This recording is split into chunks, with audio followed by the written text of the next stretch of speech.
suis pas une gameuse.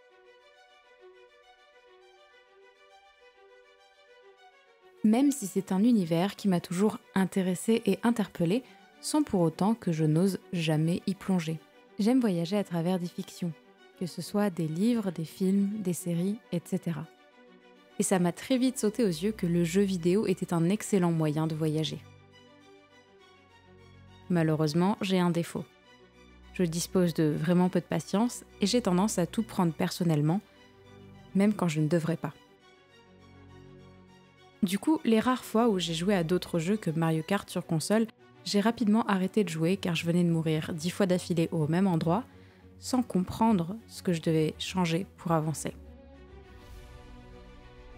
Mais il y a quelque temps déjà, j'ai demandé à mon copain à quoi on pourrait jouer ensemble, et il a immédiatement pensé à un jeu conçu spécialement et uniquement pour les duos, It Takes Two. Ça veut littéralement dire « il faut être deux ». Pour résumer grossièrement le sujet du jeu, un couple de parents arrive au point de non-retour. Leurs envies ne correspondent plus et après une énième dispute, ils expriment leur envie de vouloir divorcer.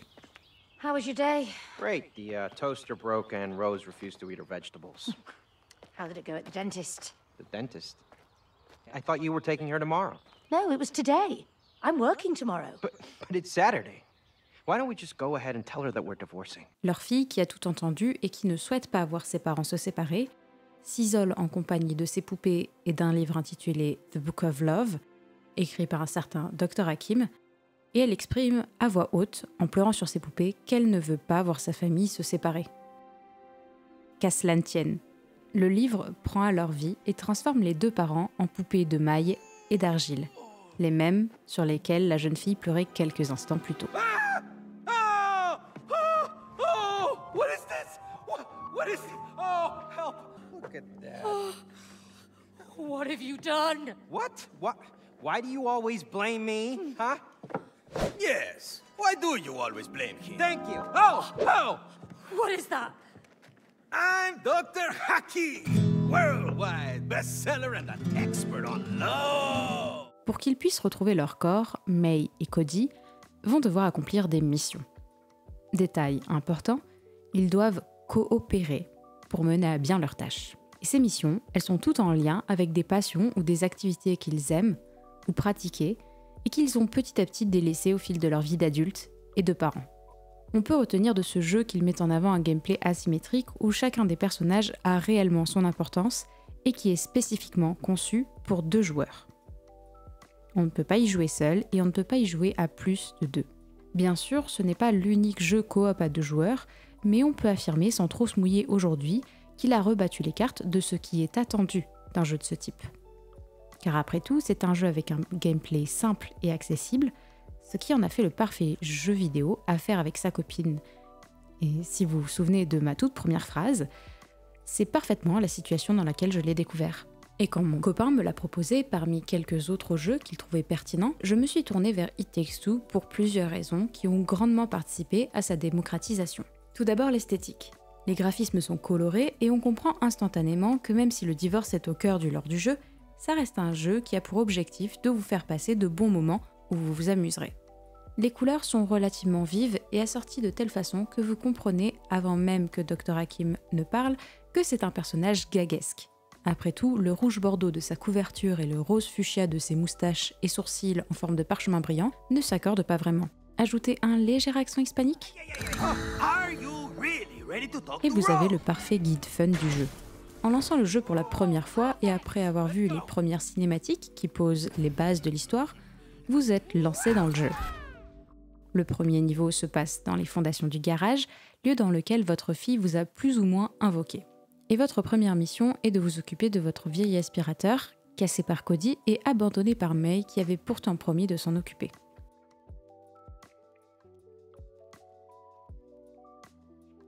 Vous comprenez rapidement que les 2 personnages sont en tort.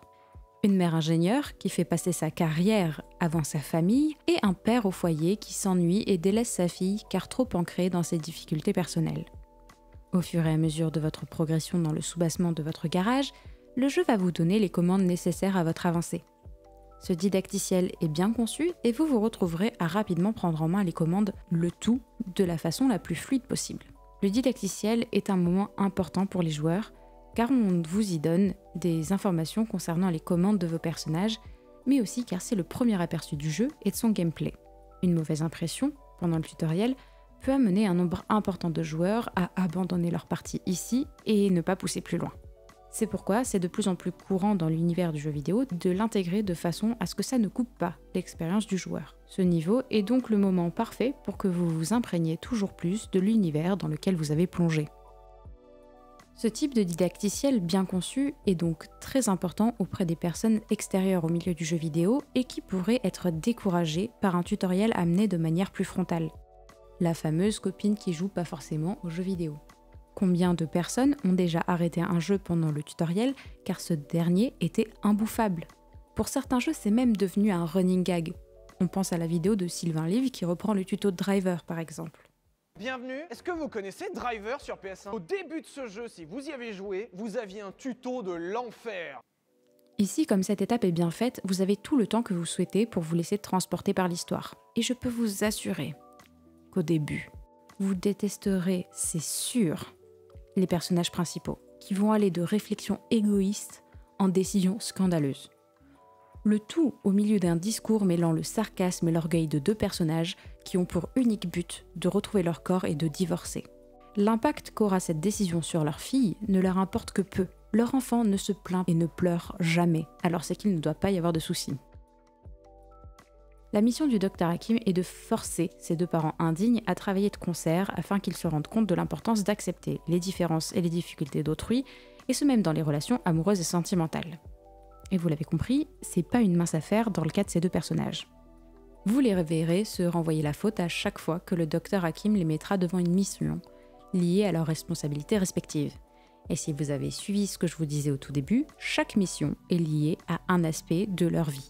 Cet aspect du jeu est très intéressant car ça nous transporte dans différents univers, allant du jardin à l'établi qui permet de bricoler, en passant par des niveaux tout à fait fantastiques et oniriques qui sauront vous faire rêver.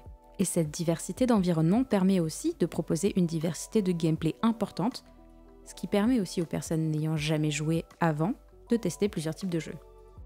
Le mode de jeu le plus courant est le jeu à la troisième personne en écran splitté, afin de savoir ce qu'il se passe chez votre partenaire pour pouvoir l'aider plus facilement au besoin. Mais vous aurez aussi des phases de plateforme, de conduite aérienne, de combat en 1v1, etc. C'est comme si It Takes Two était un jeu dans un jeu. Et d'ailleurs, en parlant de jeu dans le jeu, préparez-vous, parce que pour le joueur qui porte un peu d'attention à la map, il trouvera régulièrement au détour d'un chemin quelques mini-jeux qui, là encore, proposent des activités toujours différentes, dans des mécaniques variées et souvent bien conçues, qui vous permettront de passer de bons moments à deux. Tout le jeu a été pensé pour la coopération. C'est pas moi qui le dis, c'est le Dr Hakim. You must learn collaboration. That's not our strong point. Aha! You know, collaboration is the key to a successful relationship. Huh? Collaboration. You understand? Now, I see you later. Hasta la vista. Good luck. Bye bye now, crazy book. Par exemple, toujours dans le niveau 1, l'un doit orienter les tuyaux d'aspirateur vers le haut pour que le deuxième puisse être propulsé jusqu'à des plateformes autrement inatteignables. Dans le niveau 2, vous devrez aider des écureuils à vaincre une armée de guêpes. Ils avaient envoyé un agent infiltré caché dans un robot guêpe géant, mais ce dernier a pris goût au pouvoir et les a trahis. Je ne vous l'avais pas encore dit, mais l'histoire est assez fantastique. En même temps, quand on voit que les parents sont transformés en poupées et qu'un livre parle, on pouvait peut-être s'y attendre. The robot was their real queen. But instead of wiping out the wasps, our agent was seduced by its power and switched sides. So, kill the wasps and the agent in the robot and we'll help you get to the house. Et rien de tout ça ne serait arrivé si Cody avait tenu promesse et s'était occupé du nid de guêpes plus tôt. Well, you wouldn't have to if you'd cleaned out the hive. What? What hive? Remember? In the real world? In our tree? I asked you so many times. Je vous avais déjà dit qu'ils aimaient bien se faire des reproches. Fine. But we wouldn't even be here if you hadn't knocked on the squirrel's door. Bref, s'ensuit tout un périple où l'un possède une résine explosive et l'autre les allumettes qui permettent de la faire exploser. Le tout jusqu'à arriver au nid des guêpes en question. Queen. Are you chickening out? No. We were just, exploring the, Premises! Preparation is key. Good, but remember, collaboration is also key. This is a very dangerous operation. Thanks for reminding us. You're welcome, man. Hey, got it! You done? No.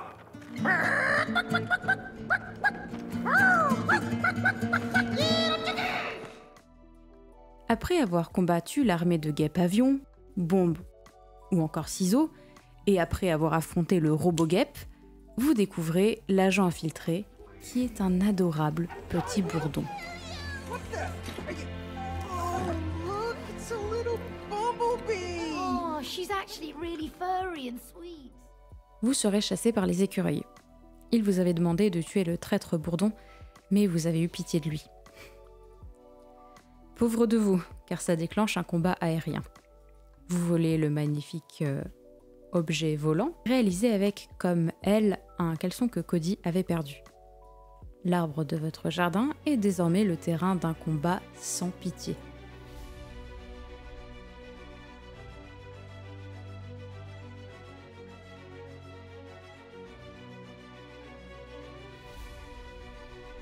Une fois sorti de cette terrible zone de guerre, vous vous débrouillez pour atterrir dans la chambre de votre fille.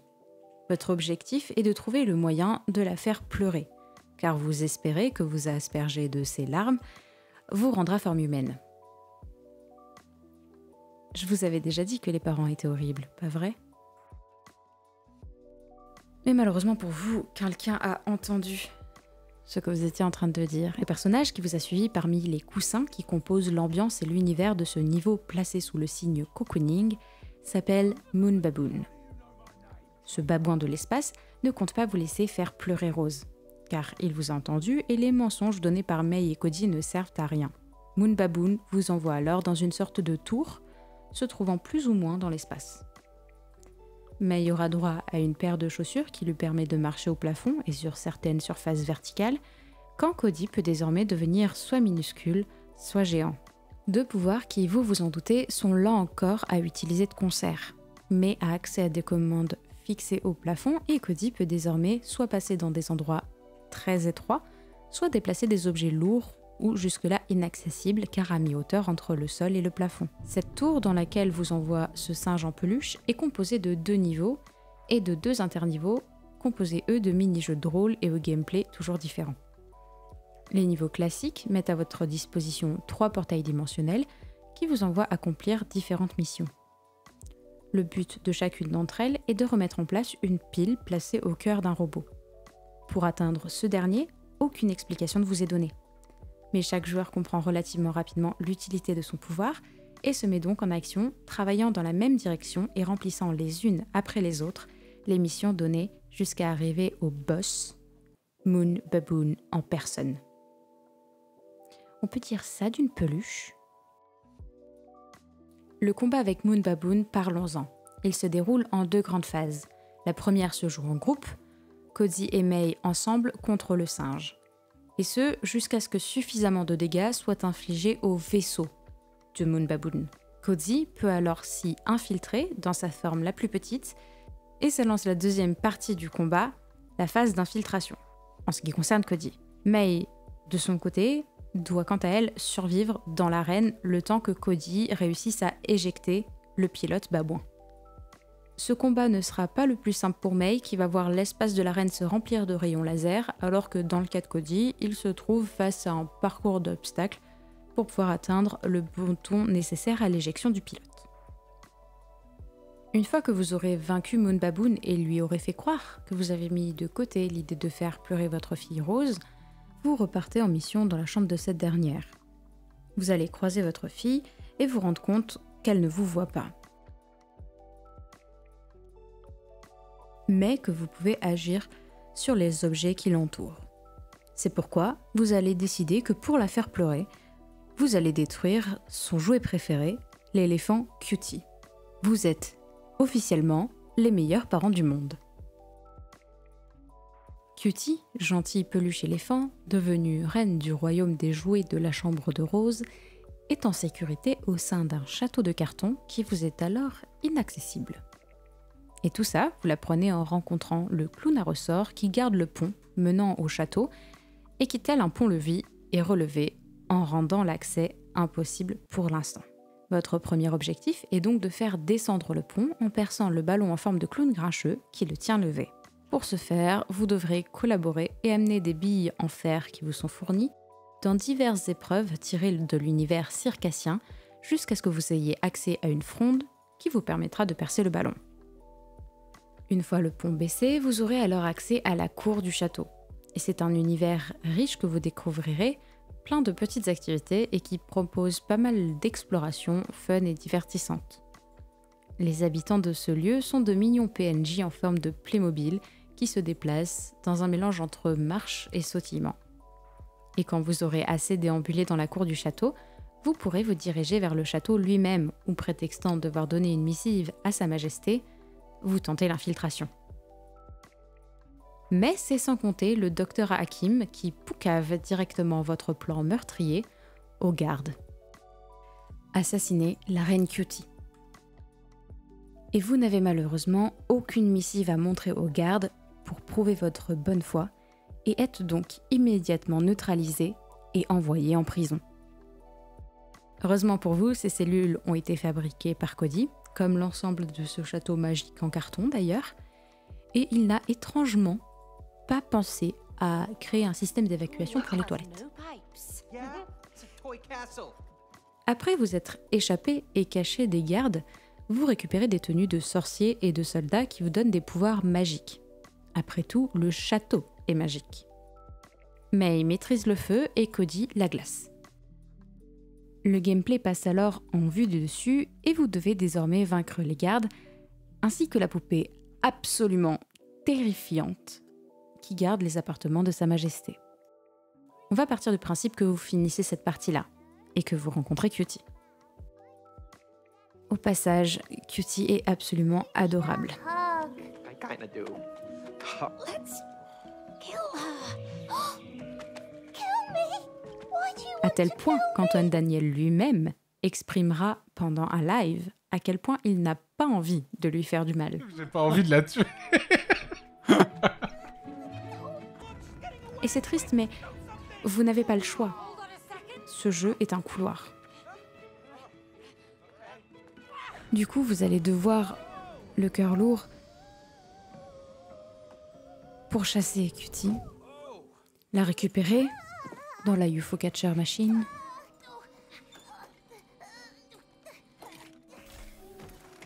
lui arracher une jambe, et puis après lui avoir couru après et l'avoir traîné par terre, une oreille, le tout pour finir par la jeter du haut de l'armoire, la tuant très certainement sur le coup. Oui, It Takes Two est absolument horrible dans certaines situations, et la partie sur Cutie en fait partie. Hold on. What? Why is the spell not breaking? What's this? Vous pensiez que le jeu s'arrêtait après la douche de larmes? Dear Mom and Dad, Petit joueur. I'm sorry that I did this to you. All you have to do is... Oh! Ah! Not so fast! Hey, give that back! That's our letter! You're not ready for it. To earn this letter, you must work together. You must fix your relationship. You put them together, you get the answer. No, this is Dr. Hakim's couples therapy. We don't have Désormais, time la for thérapie this. de couple Do commence you give et les each premiers other reproches tombent. enough time? We don't. She is never at home. I can't be in two places at the same time, can I? You think time is limitless. Cloning and no sense of time. Vous êtes alors envoyé dans votre horloge à coucou familiale. Que dire de ce niveau où Cody peut remonter dans le temps et May se cloner? Ce niveau est absolument magnifique, s'inspirant des rouages, du bois et d'une esthétique très mécanique. Vous devez faire progresser des statuettes vous représentant à travers l'horloge qui est visiblement immense, car elle renferme des villages entiers où les PNJ se déplacent sur des rails comme des automates. Si vous explorez bien ces zones, vous aurez même la chance de découvrir un easter egg Zelda au détour d'une balade en pédalo. Vous l'avez sûrement compris, mais It Takes Two est un jeu qui récompense la curiosité du joueur par de petites activités disséminées ça et là.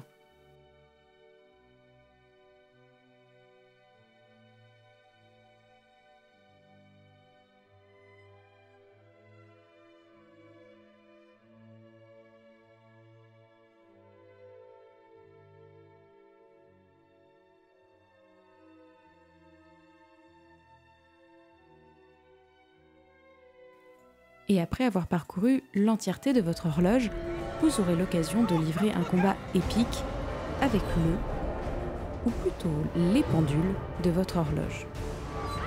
Une fois ce combat terminé, vous vous retrouverez à nouveau dans le canapé du docteur Hakim.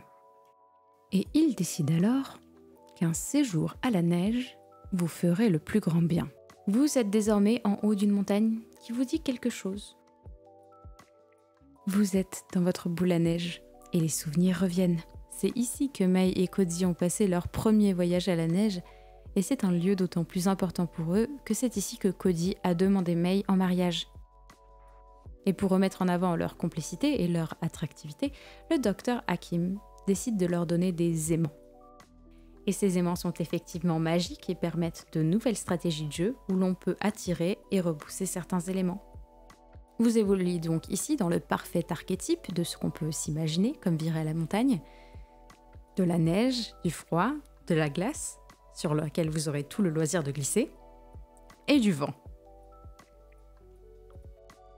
Vous serez envoyé en direction de petits villages tout mignons qui sont malheureusement gelés, et que vous devez aider. Pour ça, c'est très simple. Il faut monter en haut des clochers qui surplombent les villes et faire sonner la cloche qui s'y trouve, ce qui fera disparaître la neige et redonnera vie aux habitants. Là encore, de nombreuses activités sont présentes et toujours en lien avec l'univers que vous traversez. Ici, vous pourrez donc vous essayer entre autres au curling et aux batailles de boules de neige. Une fois que vous aurez sauvé tous les villages et leurs charmants habitants aux longs becs qui les rendent si atypiques et mignons, vous serez rappelé auprès du docteur Hakim. Et maintenant, c'est la passion qu'il faut retrouver. Et c'est pourquoi vous êtes projeté dans le jardin pour aller à la rencontre de la passion de Cody, le jardinage. Un hobby qu'il a malheureusement laissé derrière lui. C'est aussi le moment de tester les courses d'escargots, ainsi que la chevauchée à dos d'araignée ou encore à dos de grenouille. Là encore, le gameplay est complémentaire et la feuille que Cody a sur la tête depuis le tout début du jeu prend toute son utilité. Cody peut s'en servir pour attraper des objets hors de portée, mais aussi combattre en donnant des coups avec. May, quant à elle, reçoit un asperceur qui nettoie, autant qu'il redonne vie à certaines plantes, et permet l'ouverture de passages. Le petit plus de ce niveau ? Pendant le combat final, Cody devra se battre en étant une tomate, un citron et une patate. Avouez que c'est atypique quand même. Vous le sentez sûrement à mes explications qui commencent à se ressembler, mais on arrive doucement à la fin du jeu. La prochaine partie sur la passion de May, le chant, est la dernière, et je vais passer rapidement dessus. May, it's time for you to find it again. Come on, get ready to find the last piece of the land. Les musiques du niveau sont très agréables et donnent une ambiance toute particulière à ce niveau pourtant très court comparé au reste du jeu. À la fin, May fait une représentation sur scène, Cody retombe amoureux, c'est l'heure du bisou et du retour dans leur corps pour se rendre compte que Rose a disparu. Ils lisent la lettre qu'elle leur a écrite et ils se rendent compte que leur fille pense être la raison qui les a éloignés et que sans elle, ses parents vivraient mieux. Ils iront la récupérer à l'arrêt de bus à côté de chez eux. Étrange quand on sait qu'ils vivent à la campagne et que dans ce cas, souvent, il y a plusieurs kilomètres entre la maison et l'arrêt de bus le plus proche. Mais bon, c'est la magie du jeu vidéo, que voulez-vous ? Et la ramener chez eux dans un « ils vécurent heureux et eurent beaucoup d'enfants ». Une happy ending. Bref, si on devait donner une morale à ce jeu, il suffirait d'un seul mot. Communiquer. Tout le jeu est construit de façon à mettre en avant la communication, tant entre vous qu'entre les personnages eux-mêmes.